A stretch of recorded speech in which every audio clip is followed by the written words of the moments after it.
ಇಂದ ಇದೆಲ್ಲ ಕೇಳಿರ್ಬೇಕಲ್ಲ, obstructive sleep apnoea ಅಂತ, ಹೌದಾ? ಗೊರಕೆ ಜಾಸ್ತಿ ಹೊಡೆಯೋದು, ನಿದ್ದೆಯಲ್ಲೇ ಚೋಕ್ ಆಗೋದು. ಚೋಕ್ ಅಂದ್ರೆ ಗಾಳಿ ಉಸಿರಾಟ ಸರಿಗಾಗದೆ ಚೋಕ್ ಆದಾಗೆ ಸಡನ್ ಆಗಿ ಎದ್ದು ಬಿಡೋದು. ಓಕೆ, ಸೊ ಇವೆಲ್ಲ ಕಾಮನ್ ಆಗೋಗಿದೆ ಈಗ. ಯಾಕೆ ನಾವೆಲ್ಲ ನೋಡ್ತೀವಲ್ಲ, 3 ಗಂಟೆ ರಾತ್ರಿ 4 ಗಂಟೆ ರಾತ್ರಿ ಹಾರ್ಟ್ ಅಟ್ಯಾಕ್ ಆಗೋಯ್ತು, ಅಯ್ಯೋ ಮಲಗಿದಾಗಲೇ ಹೋಗ್ಬಿಟ್ಟ. ಅದರಲ್ಲಿ ಮಲಗಿದಾಗಲೇ ಹೋಗ್ಬಿಟ್ಟ ಪುಣ್ಯವಂತ ಅಲ್ಲ, ಮಲಗಿದಾಗ ಯಾಕೆ ಹೋದ? I am sorry to say that, but you have to think scientifically ಏನಾಯ್ತು, ಏನೋ ಆಕ್ಸಿಜನ್ ಕಟ್ ಆಗೋದು. ಈ ಹೇಗೆ this is obstructive sleep apnoea. ಮುಂಚೆನೆ ಬಂದಿದ್ರೆ ನಾವು ಒಂದ್ ಸ್ವಲ್ಪ ಅದನ್ನ ಡಯಾಗ್ನೋಸ್ ಮಾಡ್ಬಿಟ್ಟು ಏನೋ ಸರಿ ಮಾಡ್ಬೋದಾಗಿತ್ತಾ? ಮಾಡಲಿಲ್ಲ. ಸೊ ದಟ್ ಇಸ್ ವಾಟ್, ಯಾರಾದ್ರೂ ನಿಮ್ಮ ಮನೆಯಲ್ಲಿ ಗೊರಕೆ ಜೋರಾಗಿ ಹೊಡಿತಾ ಇದ್ದಿತ್ತು, ಯುನೋ, ಅಂಡ್ ಸಡನ್ ಆಗಿ ಚೋಕ್ ಆಗಿ ಎದ್ಬಿಡೋದು, ಆಪ್ನಿಯಾ ಆಗೋದು, ತಲೆ ತುಂಬಾ ತಲೆನೋವು ಅಂತ ಬೆಳಿಗ್ಗೆ ಎದ್ದಿದ ತಕ್ಷಣ ಫ್ರೆಶ್ನೆಸ್ ಇರಲ್ಲ, ಎಲ್ಲಿ ಕೂತ್ರು ಮಲ್ಕೋತಾ ಇರ್ತಾರೆ. ನನ್ಗೆ ಎಷ್ಟೋ ಜನ ಡೆಂಟಿಸ್ಟ್ ಹೇಳೋದುಂಟು, ಚೇರ್ ಮೇಲೆ ಬಂದ್ಬಿಟ್ಟು ಪೇಷಂಟ್ ಆರಾಮಾಗಿ ಮಲ್ಕೊಂಡು ನಾನು ಟ್ರೀಟ್ಮೆಂಟ್ ಮಾಡಿದೆ ಅಂದ್ರೆ ನನ್ನ ಕೈ ಎಷ್ಟು ಚೆನ್ನಾಗಿದೆ ನೋಡು, ಅವ್ರಿಗೆ ಎಷ್ಟು ಕಾನ್ಫಿಡೆನ್ಸ್ ನೋಡೋದು ಅಲ್ಲ, ಅವ್ರಿಗೆ ನಿದ್ದೆ ಚೆನ್ನಾಗಾಗ್ತಾ ಇಲ್ಲ ರಾತ್ರಿ, ಎಲ್ಲಿ ಸಿಕ್ಕದ್ರೆ ನಾನು ಮಲ್ಕೋತಾ ಇದ್ದಾರೆ. So that is a caution. That is a caution that you have to get ready to treat him for a sleep apnea ಅಂತ. So this is something new. ಇದು ನೀವು ಏನ್ ಕಾಣಿಸ್ತಾ ಇದೆಯಲ್ಲ ಇಲ್ಲಿ, ಅದು ಆ ಕಾಂಪೊನೆಂಟ್ ಬ್ಲಾಕ್ ಆಗ್ತಾ ಇರೋದು, ಆ ಪಾರ್ಟ್ ಆಫ್ ದ ಗಂಟ್ಲ ಹತ್ರ ಅದು ಬ್ಲಾಕ್ ಆದಾಗ ಏರ್ವೇ ಪ್ಯಾಸೇಜ್ ಆಗ್ತಾ ಇಲ್ಲ. ಸೊ ಅದನ್ನ ಟ್ರೀಟ್ ಮಾಡಕ್ಕೆ ಈಗೆಲ್ಲ ಮ್ಯಾಂಡಿಬುಲರ್ ಅಡ್ವಾನ್ಸ್ಮೆಂಟ್ ಡಿವೈಸಸ್ ಅಂತ ಎಲ್ಲ ಲೋಕಲ್ ಡಿವೈಸಸ್ ಇದೆ, ಅದನ್ನ ಹಾಕೊಂಡು ಆ ಸ್ಪೇಸ್ ನ ಕ್ಲಿಯರ್ ಮಾಡ್ಕೊಡ್ತೀವಿ. At the same time CPAP, BiPAP ಅಂತೆಲ್ಲ ಮಷೀನ್ಸ್ ಬಂದಿದೆಯಲ್ಲ, ಅದನ್ನ ಹಾಕೊಂಡು ಮಲ್ಕೋತಾರೆ. So that also helps. ಅದೇ ಪ್ರೂವ್ ಆಗಿದೆ ಅಂತಂದ್ರೆ ಹೇಗೆ ಬಾಯಿ ಆರೋಗ್ಯದಿಂದ ಪ್ರಾಬ್ಲಮ್ ಆಗುತ್ತೆ, ಹಾಗೇನೆ ಸ್ಲೀಪ್ ಆಪ್ನಿಯಾದಿಂದನೂ ಹಾರ್ಟ್ ಅಟ್ಯಾಕ್ಸ್ ಜಾಸ್ತಿ ಆಗುತ್ತೆ ಅಂತ ಪ್ರೂವ್ ಆಗಿದೆ. And over all muscular pain ಇರ್ಬೋದು, ತಲೆನೋವು ಇರ್ಬೋದು, ಎಲ್ಲವೂ ಜಾಸ್ತಿ ಆಗುತ್ತೆ ಅಂತ ಪ್ರೂವ್ ಆಗಿರೋದ್ರಿಂದ ಅದನ್ನು ಟ್ರೀಟ್ ಮಾಡಿಸ್ಕೋಬೇಕಾಗುತ್ತೆ. ಸೊ 2 ತರ ರೋಗ ನಾನು ಹೇಳಿದೆ ಮೊದಲೇ, ಹಲ್ಲನ್ನ ಕಾಡುವಂಥದ್ದು. ಒಂದು ಉಳುಕು, 2ನೇದು ವಸಡು ರೋಗ, ಅಂಡ್ 3ನೇದು cancer, oral cancer. So oral cancer educated people ಅಲ್ಲಿ ಸ್ವಲ್ಪ ಕಮ್ಮಿ ಅನ್ಕೊಳ್ಳೋಣ, ಬಟ್ ಉಳುಕು ಮತ್ತೆ ಗಮ್ ಡಿಸೀಸ್ ತುಂಬಾ ಚಿಕ್ಕ ವಯಸ್ಸಿಂದನೇ ಎಲ್ಲರಿಗೂ ಇದೆ. ಅದನ್ನ ನಾವು ಹ್ಯಾಂಡಲ್ ಮಾಡ್ಬೇಕಾಗುತ್ತೆ. ಇದ್ರಲ್ಲಿ ನಾನು ಏನ್ ತೋರ್ಸಕ್ ಇಷ್ಟಪಡ್ತೀನಿ ಅಂದ್ರೆ, ಈ ಕೆಳಗಡೆ ಭಾಗದಲ್ಲಿ ಇರೋಂತ ಉಳುಕು ಎಷ್ಟೊಂದು ಜನರಲ್ಲಿ ಕಾಮನ್. ಯಾಕೆ ಆಗ್ತಾ ಇದೆ ಗೊತ್ತದು? ಒಂದು, ಕ್ರಾನಿಕ್ ಮೆಡಿಕೇಶನ್ಸ್ ತಗೋತಿರಲ್ಲ, ಆ ಮೆಡಿಕೇಶನ್ಸ್ ಅಲ್ಲಿ ಬಾಯಲ್ಲಿ ಸಲೈವ ಅಂದ್ರೆ ಎಂಜಿಲ್ ಕಮ್ಮಿ ಆಗುವಂತ ಮಾಡುವಂತ ಕೆಪಾಸಿಟಿ ತುಂಬಾ ಇದೆ. That is one of the long term complications of the long term taking medications. ಯಾವಾಗ ನೀವು ಎಷ್ಟೊಂದು ಮೆಡಿಕೇಶನ್ಸ್ ತಗೋತಿರ್ತೀರಾ, ಬಾಯಲ್ಲಿ ಎಂಜಿಲ್ ಕಮ್ಮಿ ಆದಾಗ ಇದೆಲ್ಲ ಒಂಥರ ಜೆರೋಸ್ಟೋಮಿಯಾ ಅಂತ ಹೇಳ್ತಾರೆ ಅದನ್ನ, ಅದು ರಿಲೇಟೆಡ್ DKC. ಅದ್ರ ಜೊತೆಗೆ ಈ ರ್ಯಾಪಿಡ್ ಸರ್ವೈಕಲ್ ಕೇರಿಸ್ ಕಾಮನ್ ಆಗ್ತಾ ಹೋದಾಗ ಆಕ್ಟಿನೋಮೈಸಿಸ್ ಅಂತ ಒಂದು ಬ್ಯಾಕ್ಟೀರಿಯಾ ಕ್ರಿಯೇಟ್ ಮಾಡುತ್ತೆ. ಈ ಬ್ಯಾಕ್ಟೀರಿಯಾನ ನಾವು ಕಂಟ್ರೋಲ್ ಮಾಡಕ್ಕೆ, ಅದೇ ನಿಮ್ದು ಬಾಯಲ್ಲಿ ಸಲೈವಾ ಕಂಟೆಂಟ್ ಎಷ್ಟಿದೆ, ಅದನ್ನ ಬ್ಯಾಕ್ಟೀರಿಯಾದಲ್ಲಿ ಯಾವ ಬ್ಯಾಕ್ಟೀರಿಯಾ ಪ್ರಾಮಿನೆಂಟ್ ಆಗಿದೆ, ಅದನ್ನ ನಾವು ಹ್ಯಾಂಡಲ್ ಮಾಡ್ಬೇಕಾಗುತ್ತೆ. ಇನಿಷಿಯಲ್ ಸ್ಟೇಜಸ್ ಅಲ್ಲೇ ಇದನ್ನ ಹ್ಯಾಂಡಲ್ ಮಾಡಿದ್ರೆ ಆರಾಮಾಗಿ ಫಿಲ್ಲಿಂಗ್ ಅಲ್ಲಿ ಮುಗಿಯುತ್ತೆ. ಇಲ್ಲ ಅಂತ ಹೇಳಿದ್ರೆ ನೀವು ಇದಕ್ಕೂ ರೂಟ್ ಕೆನಾಲ್ ಮಾಡಿ ಕ್ಯಾಪ್ ಹಾಕ್ಸುವಂತ ಪರಿಸ್ಥಿತಿ ಬರುತ್ತೆ. ಮೇಲ್ಗಡೆ ನೀವೇನ್ ಕಟ್ಟಾಗಿರೋ ಹಲ್ ಭಾಗಗಳು ನೋಡ್ತಾ ಇದ್ದೀರಲ್ಲ, ಇದು ನೀವು ಹೆಚ್ಚಿಗೆ ಪ್ರೆಷರ್ ಹಾಕಿ ಹಾರ್ಟ್ ಟೂತ್ ಬ್ರಷ್ ಅಲ್ಲಿ ಬ್ರಷ್ ಮಾಡಿದಾಗ ಆಗುವಂತ ಒಂದು ಅಬ್ರೇಷನ್ ಅಂತ ಹೇಳ್ತೀವಲ್ಲ, ಫ್ರಿಕ್ಷನ್ ಇಂದ ಆಗುವಂತ ಅಬ್ರೇಷನ್ ಒಂದು. 2ನೇದು ಬಾಯಲ್ಲಿ ಹಲ್ಲೆಲ್ಲ ಬಿದ್ದೋದಾಗ ಕಟ್ಟಿಸಿಲ್ಲ ಅಂತಂದ್ರೆ ಯಾವ್ದಾವ ಆಂಗಲ್ ಅಲ್ಲಿ ಹಲ್ಲಿಗೆ ತಾಗ್ತಾ ಇರುತ್ತೆ, ಅದನ್ನ ಇಂಟರ್ಫಿಯರೆನ್ಸ್ ಅಂತ ಹೇಳ್ತೀವಿ. ಅವಾಗ ಆಗೋ ಕಟ್ಟನ ಅದನ್ನ ಅಬ್ಫ್ರಾಕ್ಷನ್ ಅಂತ ಹೇಳ್ತೀವಿ. ಸೊ ಅದು also is not so good. ಕೊನೆಗೆ ಏನಾಗುತ್ತೆ, ಆ ಅಬ್ಫ್ರಾಕ್ಷನ್ ಅಥವಾ ನೀವು ಹಾರ್ಡ್ ಆಗಿ ಬ್ರಷ್ ಮಾಡಿರೋ ಅಬ್ರೇಷನ್ಸ್ ಇಂದ ಲೇಟರ್ ಆನ್ ಏನಾಗುತ್ತೆ, ಉಳುಕಾಗಕ್ಕೆ ಶುರುವಾಗುತ್ತೆ. ಅದು ಯಾಕಂದ್ರೆ ಅದು ಸಾಫ್ಟ್ ಕಂಟೆಂಟ್, ಅದು ಬೇಗ ಬೇಗ ಉಳುಕಾಗುತ್ತೆ. ಉಳುಕಾದ್ರೆ ನೆಕ್ಸ್ಟ್ ಅದನ್ನು ಫಿಲ್ ಮಾಡಕ್ಕೆ, ರೂಟ್ ಕೆನಾಲ್ ಮಾಡಕ್ಕೆ ಕೆಲವು ಸಲ ಹಲ್ಲುಗಳು ಮುರಿದೋಗಕ್ಕೆ ಶುರು ಆಗ್ಬಿಡುತ್ತೆ. ಸೊ ಅದನ್ನು ಅಷ್ಟೇ ಇನಿಷಿಯಲ್ ಸ್ಟೇಜಸ್ ಅಲ್ಲೇ ಕವರ್ ಮಾಡ್ಕೋಬೇಕಿರುತ್ತೆ. ಸೊ ಇವೆಲ್ಲ ಉಳುಕಾಗಿರೋ ಕೇಸಸ್ ಫಿಲ್ ಮಾಡಿ ಕಾಂಪೋಸಿಟ್ಸ್ ಅಲ್ಲಿ ಹೇಗೆ ಸರಿ ಮಾಡಿದೀವಿ ನೋಡಿ ಹಲ್ಲ, ಇದು ಉಳುಕು, ಅದು ಫಿಲ್ ಆಗಿರೋದು, ಅದು ಸಹ ಉಳುಕು, ಅದು ಸಹ ಫಿಲ್ ಮಾಡಿರೋದು.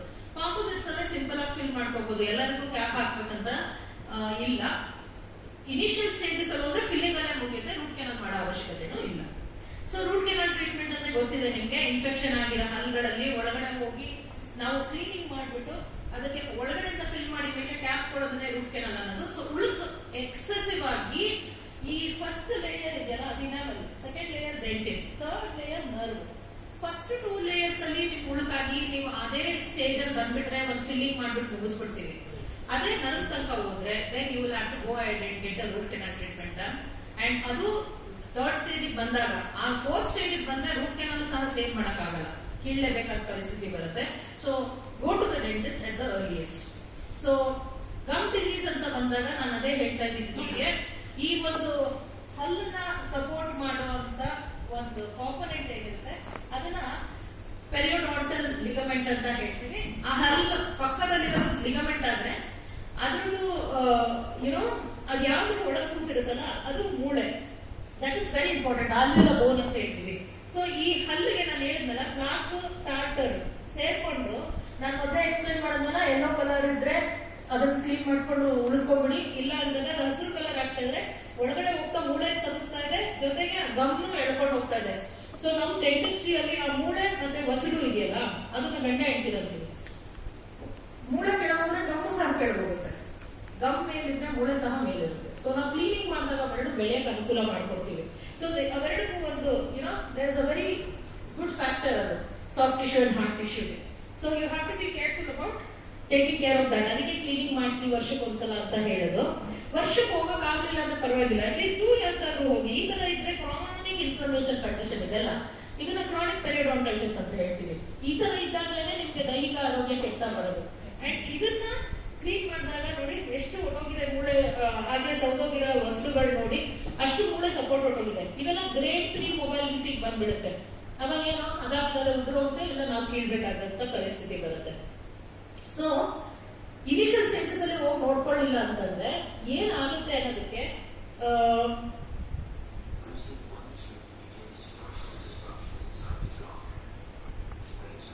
ಒಂದ್ ಹಲ್ ಕಳ್ಕೊಂಡಿದೀವಿ ಅಂತ ಬಿಟ್ರೆ ಡಿಸ್ಟ್ರಕ್ಷನ್ ಹೆಂಗ್ ಶುರು ಆಗ್ತಾ ಇದೆ ನೋಡಿ. ಮೂವ್ಮೆಂಟ್ ಆಫ್ ದ ಟೀತ್ ನೋಡಿ.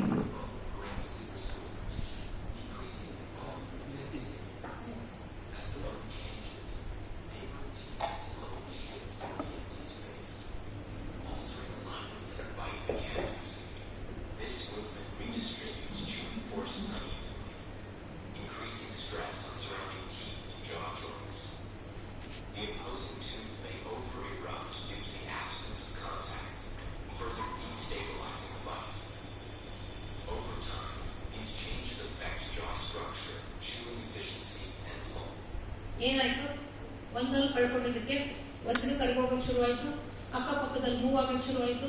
ಎಂಟಿ ಸ್ಪೇಸ್ ಏನಿದೆ ಎಲ್ಲ ಅಲ್ಲಿಗೂ ಆ ಸ್ಪೇಸ್ ಬೇಕು. ಮೇಲಿಂದ ಕೆಳಗೆ ಜಾರುತ್ತೆ, ಕೆಳಗಿಂದ ಮೇಲ್ ಜಾರುತ್ತೆ. ಅಲ್ಟಿಮೇಟ್ ಆಗಿ ಏನಾಗ್ತದೆ, ನೀವು ಬೈಟ್ ಮಾಡ್ಬೇಕಾದ್ರೆ there is no proper contact. ಯಾಕೆ ಹಲ್ಲು ಮತ್ತೆ ಇದು ನಾವೇನ್ ಮಾಡ್ತೀವಿ ಗೊತ್ತಾ, ಮಾರ್ಟರ್ ಅಂಡ್ ಪೆಸಲ್. ಮೇಲ್ಗಡೆ ಹಲ್ಲು ಕೆಳಗಡೆ ಹಲ್ಲಲ್ಲಿ ಕೂತ್ಕೊಂಡ್ರೆ ಸರಿಯಾಗಿ ಗುದ್ದಬೇಕು. ಏನೋ ನಾವ್ ಹೆಂಗೆ ಅಡುಗೆ ಮನೆಯಲ್ಲಿ ಕುಟ್ತೀವಿ ಆ ತರ. ಆ ಒಂದು ಕಾಂಬಿನೇಷನ್ ಬರಲಿಲ್ಲ ಅಂತಂದ್ರೆ ಎಲ್ಲೆಲ್ಲೋ ಕಾಂಟ್ಯಾಕ್ಟ್ ಆದಾಗ ಏನಾಗುತ್ತೆ, ನಿಮ್ ಹಲ್ಗಳು ವೇರಿ ಆಗುತ್ತೆ, ಇಂಟರ್ಫಿಯರಿಂಗ್ ಕಾಂಟ್ಯಾಕ್ಟ್. ಅಲ್ಟಿಮೇಟ್ ಆಗಿ ಹೋಗ್ಬಿಟ್ಟು ಎಲ್ಲಿಗೆ ಎಫೆಕ್ಟ್ ಆಗುತ್ತೆ, ಜಾಯಿಂಟ್ಸ್. ಈ ಮಸಲ್ ಎಲ್ಲ ಏನ್ ಸಪೋರ್ಟ್ ಮಾಡ್ತಾ ಇರುತ್ತೆ ಎಲ್ಲ ಪೇನ್. ಎಷ್ಟು ನೋವಲ್ಲಿ ಬರ್ತಾರೆ ಅಂದ್ರೆ ಜನ, ಅದನ್ನೆಲ್ಲ ನಾವು ಹ್ಯಾಂಡಲ್ ಮಾಡ್ಬೇಕಂದ್ರೆ ಫಸ್ಟ್ ಇಂದ ಶುರು ಮಾಡ್ಬೇಕು.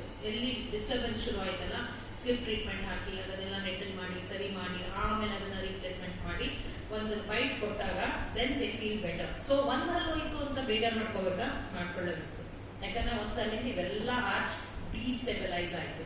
ಒಂದ್ ಹಲ್ಲಿಗೆ ನಾವ್ ಯಾಕೆ ಹೇಳಿ ದಾಳಿಂಬೆ ತರ ಮುತ್ತಂಗೆ ಪೋಣಿಸ್ದಂಗಿದೆ, ಅದು ಮುತ್ತಂಗೆ ಪೋಣಿಸ್ದಂಗಿರುತ್ತೆ ಎಲ್ಲರೂ ಇದ್ದಾಗ. ಒಂದು ಹೋದ್ರೆ ಆ ಮುತ್ತೆಲ್ಲ ಉದುರೋಯ್ತು. So you have to be very careful. So ಒಂದೊಂದೇ ಒಂದು ಸ್ಮಾಲ್ ಎಕ್ಸಾಂಪಲ್ ಕೊಟ್ಕೊಂಡು ಹೋಗ್ಬಿಡ್ತೀನಿ. ಈಗ ಮುಂದ್ಗಡೆ ಹಲ್ಲು ಬಿತ್ತು ಅಥವಾ ಫ್ರಾಕ್ಚರ್ ಆಯ್ತು, ಯಾವ್ದೋ ಟ್ರಾಮಾ ಆಯ್ತು, ಏನು ಆಗಲ್ಲ ಬಿಡು, ನೋ. ಅದು ಬರೀ ಲುಕ್ಸ್ಗೋಸ್ಕರ ಅಲ್ಲ. ನೀವು ಅದನ್ನ ರೀಪ್ಲೇಸ್ ಮಾಡಿಲ್ಲ ಅಂದ್ರೆ ವಸಡು ಸೌದೋಗ್ಬಿಟ್ಟು ಹೇಗೆ ಡಿಪ್ರೆಷನ್ ಆಗ್ತಾ ಇದೆ ಅನ್ನೋದಕ್ಕೆ ಈ ನನ್ನ ಕೇಸ್ ಎಕ್ಸಾಂಪಲ್. ಈ ಹುಡುಗಿ ಮೇ ಬಿ 10-11 ವರ್ಷ ಇರುವಾಗ ಬಿದ್ದಿದ್ದಾಳೆ, ಆ ಹಲ್ಲು ಕಳ್ಕೊಂಡಿದ್ದಾಳೆ, ಆ ಮೂಳೆ ಸೌದೋಗಿದೆ. ಯಾಕಂದ್ರೆ ಒಂದು ತೆಗೆದು ಹಾಕಿದ್ರು ಡೆಂಚರ್ ಹಾಕಿದ್ದಾಳೆ. ಆ ಡೆಂಚರ್ ಏನ್ ಮಾಡುತ್ತೆ ಗೊತ್ತಾ, ವಸಡು ಮೇಲೆ ಮೂಳೆ ಮೇಲೆ ಪ್ರೆಷರ್ ಹಾಕಿ ಹಾಕಿ ಆ ಸೀಡ್ ಶೇಪ್ ಕಾನ್ಕೇವಿಟಿ ಕೊಡುತ್ತೆ. ಈ ಕಾನ್ಕೇವಿಟಿ ಒಳ್ಳೇದಲ್ಲ, ನನ್ಗೆ ಇಂಪ್ಲಾಂಟ್ ಹಾಕ್ಲಿಕ್ಕೆ ಬರಲ್ಲ. ಆ ಇಂಪ್ಲಾಂಟ್ ಹಾಕಿದ್ರೆ ಎಕ್ಸ್ಪೋಸ್ ಆಗೋಗುತ್ತೆ. ಅಂತ ಕೇಸಸ್ ಅಲ್ಲಿ ನಾವೇನ್ ಮಾಡ್ತೀವಿ, ಸರ್ಜಿಕಲ್ ಫೋಟೋ ತೋರಿಸ್ತೀನಿ, ರಕ್ತಗಳು ನೋಡ್ತೀರಾ, ದಯವಿಟ್ಟು ಗಾಬರಿ ಆಗಿದ್ರೆ ಆಗ್ಬೇಡಿ. So this was an initial situation. ಅವಳು ಬಂದಾಗ ಅದನ್ನ ಓಪನ್ ಮಾಡಿದಾಗ ನೋಡಿದ್ವಿ, ಅಲ್ಲಿ ಡಿಪ್ರೆಷನ್ ಕಾಣುತ್ತಾ ಮೂಳೆ, ಅಲ್ಲಿ ಮೂಳೆನೇ ಇಲ್ಲ ಅಲ್ಲಿ. ಸೊ ನಾನು ಇಂಪ್ಲಾಂಟ್ ಹಾಕಿದಾಗ ಇಲ್ಲಿ ನನ್ನ ಪಿಕ್ಚರ್ ಚೆನ್ನಾಗಿದೆ, ಅಲ್ಲಿ ಕ್ವಾಲಿಟಿ ಆಫ್ ಪಿಕ್ಚರ್ ಸರಿ ಇಲ್ಲ, ಸಾರಿ ಫಾರ್ ದಟ್. ಪರವಾಗಿಲ್ಲ, ಇಲ್ಲಿ ಇಂಪ್ಲಾಂಟ್ ಥ್ರೆಡ್ಸ್ ಎಕ್ಸ್ಪೋಸ್ ಆಯ್ತು. ನಾನು ಅದೇ ಹೇಳಿದ್ ನಿಮ್ಗೆ, ಈ ಇಂಪ್ಲಾಂಟ್ ಥರ್ಡ್ ಯಾಕೆ ಎಕ್ಸ್ಪೋಸ್ ಆಯ್ತು ಅಂದ್ರೆ ಈ ಸಿ ಶೇಪ್ ಕಾನ್ಕೇವಿಟಿ ಇದೆಯಲ್ಲ, ಈ ಬೋನೇ ಇಲ್ಲ ನನಗೆ. ಎಷ್ಟು ಬೋನ್ ಸಿಕ್ಕಿದೆ ಅದರಲ್ಲಿ ನಾನು ಇಂಪ್ಲಾಂಟ್ ಹಾಕಿದಾಗ ಅಲ್ಲಿ ಥ್ರೆಡ್ಸ್ ಓಪನ್ ಆಯ್ತು. ಥ್ರೆಡ್ಸ್ ಓಪನ್ ಆಗಿದ್ದಕ್ಕೆ ಬೋನ್ ಗ್ರಾಫ್ಟ್ ಎಲ್ಲ ಹಾಕ್ಬಿಟ್ಟು ಕೊಲಾಜನ್ ಮೆಂಬ್ರೇನ್ ಹಾಕಿ ಕ್ಲೋಸ್ ಮಾಡಿದೆ. ಕ್ಲೋಸ್ ಮಾಡಿದ್ಮೇಲೆ ಈ ರೀತಿಯಲ್ಲಿ ಡೆವಲಪ್ ಮಾಡ್ಕೊಂಡೆ ನಾನು ಸಾಫ್ಟ್ ಟಿಶ್ಯೂ. ಇದನ್ನೆಲ್ಲ ಇಮಿಡಿಯೇಟ್ ಆಗಿ ಹಾಕಿ ಮುಗಿಸಿದ್ದು. ಸೊ ಬೋನ್ ಸಿಕ್ತು ನನಗೆ, ಬೋನ್ ಬೆಳ್ಕೋದು. ಓಕೆ, ಒನ್ ಇಸ್ ಈಗ ನೋಡಿ ಅದಷ್ಟು ದಿನ ಅದನ್ನ ಪೋಸ್ಟ್ಪೋನ್ ಮಾಡಿ ಅವಳು 19-20 ವರ್ಷಕ್ಕೆ ಬಂದಾಗ ನಾನು 21ನೇ ವಯಸ್ಸಿಗೆ ಮಾಡ್ತಾ ಇರ್ತೀನಿ ಇಂಪ್ಲಾಂಟ್ ನ. ಅಷ್ಟರೊಳಗೆ ಎಷ್ಟು ಬೋನ್ ಹೊಟ್ಟೋಗಿತ್ತು ಒಂದು. ಎರಡನೇದು ಅಷ್ಟು ಚಿಕ್ಕ ವಯಸ್ಸಿನಲ್ಲೇ ಬೋನ್ ಗ್ರಾಫ್ಟ್ ಮಾಡಿಸ್ಕೊಂಡು ಇವೆಲ್ಲ ಮಾಡಿಸ್ಕೊಂಡು ಮಾಡಿದ್ದು. ಈಗ this is how the patient looks. Okay, ಇದು ಈಗ ರೀಸೆಂಟ್ ಆಗಿ ಅವಳು ಬಂದಾಗ ತಗೊಂಡಿದ್ದು. ಈಗ 26 ವರ್ಷ ಅವಳಿಗೆ. And implant also is doing good in the mouth. So she is like happy. So important ಏನಾಯ್ತು, ಈ ಮೂಳೆ ಗ್ರಾಫ್ಟ್ ಮಾಡೋದು ಬಂತು, ಕೊಲಾಜನ್ ಮೆಂಬ್ರೇನ್ ಆಗ್ತದೆ, ಸಾಫ್ಟ್ ಟಿಶ್ಯೂ ಡೆವಲಪ್ ಮಾಡಿದೆ. ಸೊ ಒಂದು ಬೋನ್ ನ ಬಿಡಿಸಿ ಕೊಟ್ಟಿದ್ದಕ್ಕೆ ಇದೆಲ್ಲ ಪಾಸಿಬಲ್ ಆಯ್ತು. ಎರಡನೇ ಕೇಸಲ್ಲಿ ತುಂಬಾ ದಿನ ಲಾಂಗ್ ಸ್ಟ್ಯಾಂಡಿಂಗ್ ಅಂದ್ರೆ ಇದು ಈ ಪೇಷಂಟ್ 10 ವರ್ಷ ಇರುವಾಗ ಹಲ್ಲು ಕೀಳ್ಸಿದ್ದು, 10-12 ವರ್ಷ ಇರುವಾಗ ಕೀಳ್ಸಿರೋದು, 35 ವರ್ಷ ಹಲ್ಲು ಕಟ್ಸಿರ್ಲಿಲ್ಲ. ಸೊ ಅವ್ರು ನನ್ನ ಹತ್ರ ಬಂದಾಗ ಒಂದು 46-40 ಐ ಥಿಂಕ್ 36 ಇಯರ್ಸ್ ಇದ್ರು ಅನ್ಸುತ್ತೆ, 38 years. Look at the depression. ಏನಾಗಿದೆ, ಈ ಹಲ್ಲೆಲ್ಲ ಮೂವ್ ಆಗಿರೋದ್ರ ಜೊತೆಗೆ ಇಲ್ಲಿ ಇಷ್ಟು ಹೊಟ್ಟೋಗಿದೆ ನನಗೆ ಮೂಳೆ. ಈಗ ನಾನು ಅಲ್ಲಿ ಇಂಪ್ಲಾಂಟ್ ಹಾಕ್ಬೇಕು. ಅಂಡ್ ಭಯ, ಡೆಂಟಿಸ್ಟ್ ಅಂದ್ರೆ ಭಯ. ನನಗೆಲ್ಲ ದೊಡ್ಡ ದೊಡ್ಡ ಸರ್ಜರಿ ಮಾಡಬೇಡಿ ಡಾಕ್ಟ್ರೆ, ಇಲ್ಲಿಂದೆಲ್ಲ ಮೂಳೆ ತೆಗೆದು ಕಟ್ಟಬೇಡಿ ಡಾಕ್ಟ್ರೆ, ಇವೆಲ್ಲ ಇರುತ್ತೆ. So okay fine. ಸೊ ಇರೋದ್ರಲ್ಲಿ ಏನ್ ಮಾಡಕ್ಕಾಗುತ್ತೆ ನೋಡೋಣ ಅಂದ್ಬಿಟ್ಟು ಇಲ್ಲಿ ನಾನು ಏನ್ ಪಿಕ್ಚರ್ ತೋರಿಸ್ತಾ ಇದ್ದೀನಿ ನಿಮ್ಗೆ, ಅದೇ ಕಂಡೀಷನ್ ಮೇಲ್ಗಡೆ ನನ್ನ ಲೈಫ್ ಪೇಷಂಟ್ ಅಲ್ಲಿ ತೋರಿಸ್ತಾ ಇರೋದು. ಸೊ ಏನ್ ಮಾಡಿದ್ವಿ, ಅದೇ ಪೇಷಂಟ್ಗೆ ರಿಡ್ಜ್ ಸ್ಪ್ಲಿಟ್ ಅಂದ್ರೆ ಏನು, 2-3 ಮಿಲಿಮೀಟರ್ ರಿಡ್ಜ್ ಇದ್ದದು ಅಷ್ಟೇ ಇದ್ದಿದ್ದು ನನಗೆ ಬೋನ್. ಅದನ್ನ ಕಟ್ ಮಾಡಿ ಸ್ಪ್ಲಿಟ್ ಮಾಡಿದೆ. ಸ್ಪ್ಲಿಟ್ ಮಾಡಿದಾಗ ಏನಾಯ್ತು, 2 ಇಂಪ್ಲಾಂಟ್ ಜಾಗ ಸಿಕ್ತು. ಓಕೆ, 1 ಇಂಪ್ಲಾಂಟ್ 2 ಇಂಪ್ಲಾಂಟ್ಗೆ ಹೀಗೆ ಬಿಡ್ತಿದೆ, ಈಗ ಥಿಕ್ನೆಸ್ ಇಲ್ಲ. ಆ ಥಿಕ್ನೆಸ್ ನ ಬೆಳೆಸ್ಕೋಬೇಕಾಗಿತ್ತು. ಸೊ 2 ಇಂಪ್ಲಾಂಟ್ ಟ್ರೈ ಮಾಡಿ ಈ ತರ 2 ಇಂಪ್ಲಾಂಟ್ಗೆ ಜಾಗ ಮಾಡ್ಕೊಂಡು ಆ ಮೂಳೆ ಕಟ್ ಮಾಡ್ಬಿಟ್ಟು ಮೂಳೆನ ಎಕ್ಸ್ಪ್ಯಾಂಡ್ ಮಾಡ್ಕೊಳ್ತೀವಿ. ಮಾಡ್ಕೊಂಡು 2 ಇಂಪ್ಲಾಂಟ್ ಹಾಕಿ ಆ ಪೇಷಂಟ್ 6 ತಿಂಗಳ ಬಂದ್ರೆ ಎಷ್ಟು 3 ಮಿಲಿಮೀಟರ್ ಇತ್ತ 7 ಮಿಲಿಮೀಟರ್ ಥಿಕ್ನೆಸ್ ಬೆಳೆಸ್ಕೊಂಡಿದ್ವಿ. ಮೂಳೆ ಅಷ್ಟು ಚೆನ್ನಾಗಿ ಡೆವಲಪ್ ಮಾಡಿದ್ವಿ. ಆ ಬೋನ್ ಗ್ರಾಫ್ಟ್ ಎಲ್ಲ ಹಾಕಿ ಮಾಡಿ ಕೊನೆಗೆ 2 ಹಲ್ಲು ಕೊಟ್ಟು ಕಳಿಸಿದ್ವಿ. ಈಗ ಈ ಪೇಷಂಟ್ ನಾನು 2016 ಅಲ್ಲಿ ಮಾಡೋದು, ಇವತ್ತು 26 10 ವರ್ಷದ result. So it is doing good. So that is how ಏನೇ ಟ್ರೀಟ್ಮೆಂಟ್ ಮಾಡಿದ್ರೆ ಎಲ್ಲೋ ಒಂದ್ ಕಡೆ ಮೂಳೆ ಇದೆ ಹಾಕ್ಬಿಡ್ತೀನಿ ಅಂತಲ್ಲ, ಇರೋ ಕಡೆ ಮೂಳೆನ ಚೆನ್ನಾಗಿ ಉಪಯೋಗಿಸ್ಕೊಂಡು ಹಾಕೋದು, ದಟ್ ಇಸ್ ವೆರಿ ಇಂಪಾರ್ಟೆಂಟ್. ಇದು 3ನೇ ಕೇಸ್. ಏನು, ಎಲ್ಲ ಹಲ್ಲು ಹೊಂಟೋದಾಗ ಏನಾಗುತ್ತೆ, ನೀವು ಇಮಿಡಿಯೇಟ್ ಆಗಿ ಹೋಗಿ ರೀಪ್ಲೇಸ್ ಮಾಡಿಸ್ಕೊಡ್ಲಿಲ್ಲ ಅಂದ್ರೆ ಈ ವಸ್ತು ಏನಿದೆ ನಮ್ಮ ಆಲ್ವಿಯೋಲರ್ ಬೋನ್ ಅಂತ ಹೇಳ್ತೀವಿ, ಈ ಮೂಳೆ ಸಬ್ಜೆಕ್ಟ್ ಶುರು ಆಗುತ್ತೆ. ಅದರದ್ದು ಹೈಟ್ ಕಮ್ಮಿ ಆಗ್ತಾ ಹೋದಷ್ಟು ನಮ್ಗೆ ಇಂಪ್ಲಾಂಟ್ ಜಾಗ ಸಿಗ್ತಾ ಇಲ್ಲ. ಅಟ್ ದ ಸೇಮ್ ಟೈಮ್ ಅದು ಚಿಕ್ಕದಾದಷ್ಟು ನಮ್ಗೆ ಹಲ್ಲು ಬಿಡಿತು ದೊಡ್ಡದಾಗ್ತಾ ಹೋಗ್ತಾ ಇದೆ. ಸೊ ನಮ್ಗೆ ಆ ಸ್ಪೇಸ್ ತುಂಬಾ ಇಂಪಾರ್ಟೆಂಟ್ ಆಗುತ್ತೆ. ಎಲ್ಲರೂ ಹೇಳ್ತಾರೆ ಶುದ್ಧ ಹಲ್ಲು ಯಾಕೆ ಮಾಡ್ತೀರಾ ಡಾಕ್ಟರ್, ನೀವು ಅಷ್ಟು ತರಿಸ್ಕೊಂಡು ಬಂದಿದ್ದೀರಾ, ಅದು ಅರ್ಥ ಮಾಡ್ಕೋತಾ ಇಲ್ಲ. ಓಕೆ, ನೀವಿಷ್ಟು ಉದ್ದ ನಾನು ಹಾಕಿಲ್ಲ, ನಿಮ್ ಬಾಯಿ ಚರಿಯೇ ಆಗಿದೆ, ನಾನು ಅದನ್ನ ಕಾಂಪನ್ಸೇಟ್ ಮಾಡಕ್ಕಂತ ಹೇಳಿ ಉದ್ದ ಮಾಡಬೇಕು. ಸೊ ಅದನ್ನ ಉದ್ದ ಮಾಡಕ್ಕಾಗಲಿಲ್ಲ ಅಂದಾಗ ಏನ್ ಮಾಡ್ತೀವಿ, ಪಿಂಕ್ ಕಲರ್ ಕಾಂಪೊನೆಂಟ್ ಅಕ್ರಿಲಿಕ್ ಅಂತ ನಾವು ಹೇಳ್ತೀವಲ್ಲ, ಆ ಪಿಂಕ್ ಕಲರ್ ಕಾಂಪೊನೆಂಟ್ ಪೋರ್ಸಿಲಿನಲ್ಲಿ ಅಥವಾ ಅಕ್ರಿಲಿಕ್ ಅಲ್ಲಿ ಕೊಟ್ಟು ಅದನ್ನ ಕಾಂಪನ್ಸೇಟ್ ಮಾಡಕ್ ಟ್ರೈ ಮಾಡ್ತೀವಿ. So that is one thing. So ಈ ಸವಿಯೋದು ಅಂತ ಏನ್ ಹೇಳ್ತೀವಿ, ಅದು ವರ್ಷಕ್ಕೆ 1ನೇ ವರ್ಷದಲ್ಲಿ ಅಲ್ಲೆಲ್ಲ ಹೋಯ್ತಲ್ಲ, ಆ ಫಸ್ಟ್ ಇಯರ್ ಅಲ್ಲಿ ಒಂದು 50% ಸತ್ತೋಗ್ತದೆ. ಆಮೇಲಿಂದ ಕ್ರಮೇಣವಾಗಿ ಒಂದು 5%, 10% ಹಿಂಗೆ ಹೋಗ್ತಾನೆ ಇರುತ್ತೆ. ನೀವೇನು ಸ್ಟಿಮ್ಯುಲಸ್ ಕೊಡ್ತಿಲ್ಲ ಅಂತಂದ್ರೆ ಮೂಳೆ ಸವಿತಾ ಹೋಗುತ್ತೆ. ಸ್ಟಿಮ್ಯುಲಸ್ ಕೊಡೋದು ಇಂಪಾರ್ಟೆಂಟ್. ಅಲ್ಲೇ ನಿಮ್ಗೆ ಇಂಪ್ಲಾಂಟ್ ಥೆರಪಿ ತುಂಬಾ ಇಂಪಾರ್ಟೆಂಟ್. ಈಗ ಈ ಪೇಷಂಟ್ ಬಂದಿದ್ರು ನನ್ನ ಹತ್ರ, ಎಲ್ಲ ಫಸ್ಟ್ ಟೈಮ್ ಇಂಪ್ಲಾಂಟ್ ಎಲ್ಲ ಮಾಡಿಸ್ಕೊಂಡ್ ಬಂದಿದ್ದಾರೆ, ಎಲ್ಲ ಫೇಲಿಯರ್ ಕೇಸು. ಅಂಡ್ ಅವ್ರದ್ದು ಮೂಳೆ ಹೇಗೆ ಸೌದೋಗಿದೆ ನೋಡಿ, ಮೂಳೆನೇ ಇಲ್ಲ.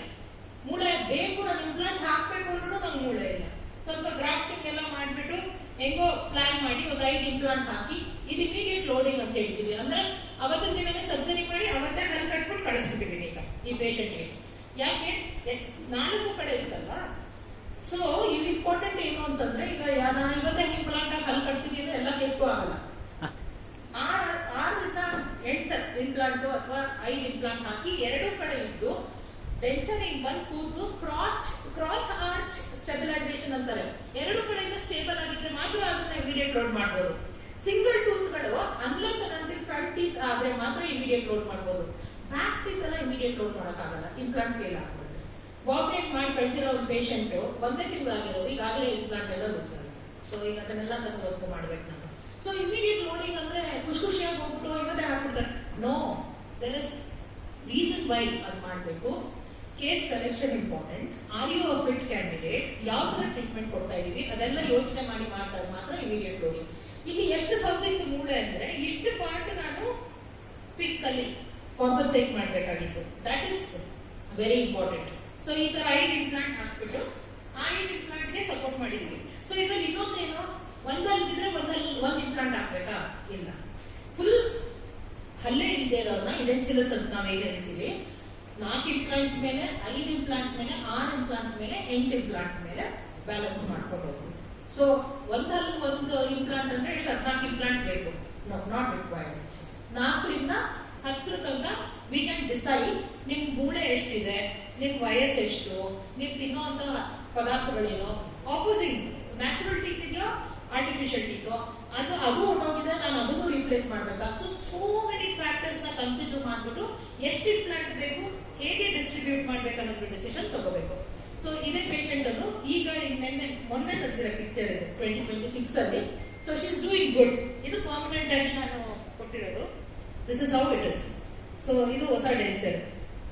ಸೊ ಹಾಗೆ 5 ಇಂಪ್ಲಾಂಟ್ ಮೇಲೆ ಕೊಟ್ಟಿರೋದು. 5 ವರ್ಷ ನಿಮ್ ಮುಂದೆ ಈಗ ಸಾಲಿಡ್ ಆಗಿದೆ ಈಗ. ಸೊ ಇನ್ನೊಂದು 10 ವರ್ಷ ಪ್ರಾಬ್ಲಮ್ ಇರಲ್ಲ ಈಗ. So it is very important. ಯಾಕೆಂದ್ರೆ ತೆಗೆದು ದಿನ ಕ್ಲೀನ್ ಮಾಡ್ಕೊಳಕ್ಕೆಲ್ಲ ಆಗ್ತಿರಲ್ಲ. ಆಸ್ ಯುವರ್ ಏಜಿಂಗ್ ಫಿಕ್ಸ್ ಕೊಟ್ಬಿಡೋದು ಬೆಸ್ಟ್.